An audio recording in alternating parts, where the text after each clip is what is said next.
नमस्कार मंडळी, शुभ सकाळ. स्वागत आहे तुमचं माझ्या मिनी ब्लॉगमध्ये. आणि आज आम्ही दुसरं माहूरगड म्हणजेच येरमाळागड, येडेश्वरी मातेचं देवस्थान आहे तिथे आलो. तिथे सर्वात प्रथम आम्ही दत्त महाराजांचं दर्शन घेऊन इथे थोडी माहिती दिली होती ती वाचली. त्यानंतर इथे आम्ही कुंडाचं दर्शन घेतलं.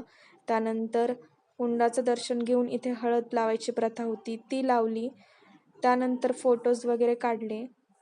त्यानंतर पुढे आम्ही इथे माळ आणि परडी घेऊन गाणी चालली होती त्यांची आराध्यांची, ती गाणी ऐकली. त्यानंतर दर्शन घेऊन आम्ही इथे लगेच नरखेडकर साडी सेंटरमध्ये आलो. म्हणजे हे साड्यांचं होलसेल शॉप आहे येरमाळ्यात. जर कधी तुम्ही येरमाळ्यात आलात तर इथे अवश्य भेट द्या. इथे साड्या होलसेल दरात भेटतात. तसेच साड्यांसोबत ट्रॅव्हलिंग बॅग्स वगैरे सगळं काही भेटतं. मेन्सवेअर पण आहे.